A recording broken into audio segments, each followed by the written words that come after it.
नमस्कार मित्रमैत्रिणींनो, आज मी आपल्याकडे एक क्राईम सिरीज घेऊन आलेली आहे आणि त्याच्यामध्ये इंस्टाग्राम वरून मैत्री आणि मैत्रीचं रूपांतर लग्नामध्ये आणि लग्नाचं रूपांतर मौतीमध्ये कसं बदललं हे सांगणार आहे मी।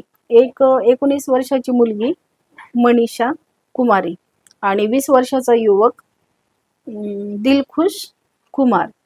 तर या दोघांची इंस्टाग्रामवर मैत्री झाली तर 1 वर्ष त्यांचं रिलेशन चालू झालं इंस्टाग्रामवर ऑनलाईन। त्याच्यानंतर मग ह्या दोघांनी लग्न करण्याचा निर्णय घेतला आणि निर्णय घेतल्यानंतर या कुटुंबियाचं या लग्नाला परवानगी नव्हती, तरीही या दोघांनी लग्न करण्याचा निर्णय घेतला आणि तो आर रिया गावामध्ये दिलखुश कुमार राहत होता। तिथून तो तिला जंक्शन स्टेशनवर घेऊन गेला, जंक्शन रेल्वे स्टेशनला घेऊन गेला। तिथंच त्याने तिला रेल्वे स्टेशनवरच कुंकू लावलं आणि आपली भावी बायको बनवून घेतलं। म्हणून तिथेच शहरामध्ये बाजूला एक महाकालीचं मंदिर होतं।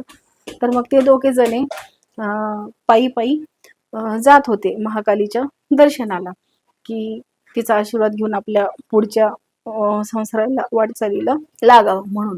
तर मग थोडंसं दूर अंतर गेल्याच्या नंतर कडक उन्हाळ्याचे दिवस होते आणि त्या मनीषाला अचानक खूप चक्कर येऊ लागली। चक्कर आल्याच्या नंतर मग तिला अस्वस्थ वाटू लागलं। मग ती खाली बसली। खाली बसल्यानंतर याने तिला रोडच्या बाजूला नेलं आणि गावातील ग्रामस्थांची मदत घेऊन तिला इमिजिएटली रुग्णालयामध्ये दाखल केलं। दाखल केल्याच्या नंतर तिची प्रकृती सुधारण्याऐवजी आणखीनच खालावू लागली आणि खालावू लागल्याच्या नंतर ती उपचारादरम्यान मनीषा कुमारीचा दुर्दैवी मृत्यू झाला। मृत्यू झाल्याच्या नंतर दिलखुश कुमारने आपल्या मित्रांना ही दुःखद बातमी सांगितली। मग मित्रांनी ही बातमी त्याच्या घरच्या लोकांना आणि त्या मनीषाच्या घरच्या लोकांना सांगितली की अशा अशा पद्धतीने असं असं झालं म्हणून। त्याच्यानंतर ही बातमी पोलिसांना कळली।